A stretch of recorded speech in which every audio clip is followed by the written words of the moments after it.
Thanks to the success of Conan the Barbarian in 1982, exploitation filmmakers were quick to give the audience more of what they wanted. Medieval period pieces featuring muscly men swinging swords and hot women wearing leather lingerie. These films are normally called sword and sorcery films, even though not all of them had magical elements. Some people call the non-magical examples sword and sandal films, but that term is already used to describe the mostly Italian exploitation films in the 50s and 60s, which tried to capitalize on the success of Spartacus and Cleopatra. I'm inclined to call the non-magical variety leather lingerie films, but that term might be confused for my home movies.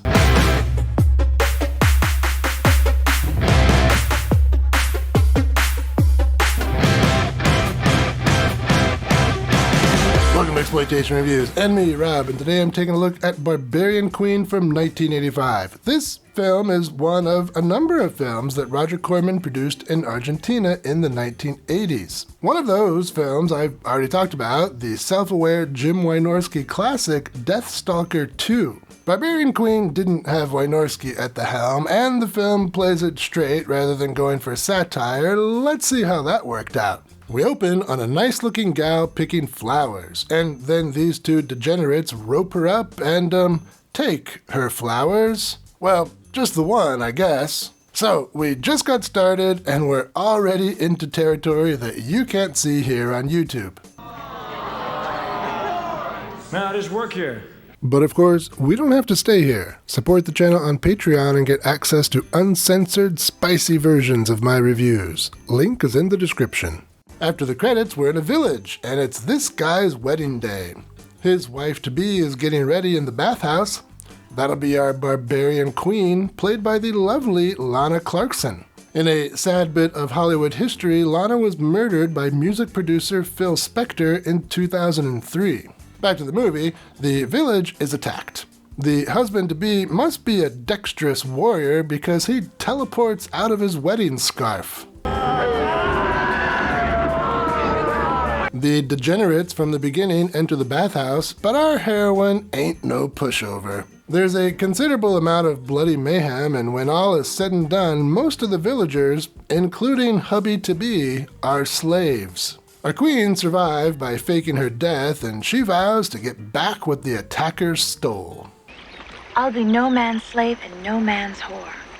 And if I can't kill them all by the gods, they'll know I've tried. So the film opens in a way quite a few sword and sorcery films opened, with a village being sacked and a simple revenge story being set up. See Beastmaster and Conan the Barbarian for some mainstream examples. This one, though, has quite a bit more jiggliness than some of those others. I mean, nothing jiggled on Dar. That dude was cut. A queen gets a few more teammates. Another warrior survived by killing her kidnapper and stealing his horse. And they save this one from a group of bad guys. The old guy that was part of that group is sad to see them go. So sad he gets a little lump in his throat.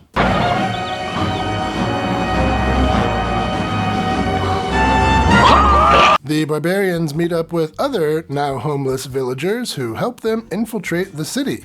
And when they sneak into the city, our queen learns her betrothed is being forced to fight as a gladiator. Things quickly go south though, and our gals end up getting themselves captured. And we all know what happens when women end up in prison.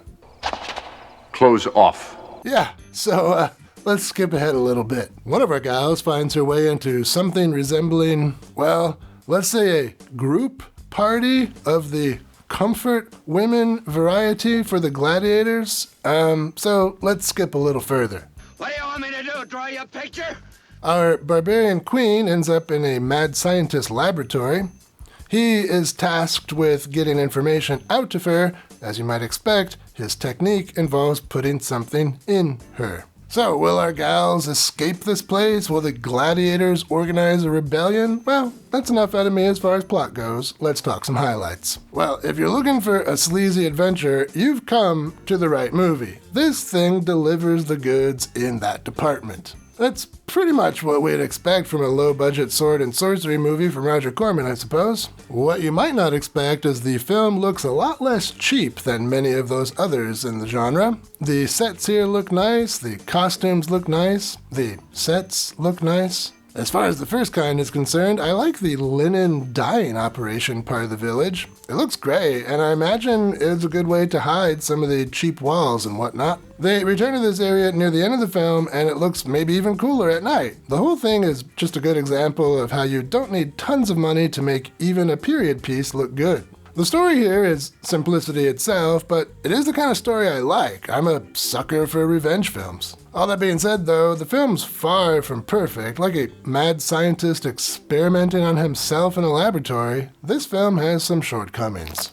Well, make no mistake, this is not a good movie. It has all the trappings of low-budget films of this sort. Terrible acting, some really bad dialogue, unmotivated character development, the dubbing or ADR often sounds pretty bad, on and on and on and on. It's a bad movie. And if these kinds of things lessen your enjoyment, well, you're probably not watching my channel anyway, so I don't know who I'm talking to. I will say, though, that the story, despite being overall a pretty simple revenge tale, does get a little too complicated for its own good. As the film goes on, there are various groups working kind of together, the barbarian gals and the gladiators and the peasants and all versus the Mad King and his crew, and it wasn't always clear to me how these groups were getting information to each other to coordinate whatever passes as their plan. I suppose the film didn't want to waste time with exposition, and yeah, I kind of respect that, I guess.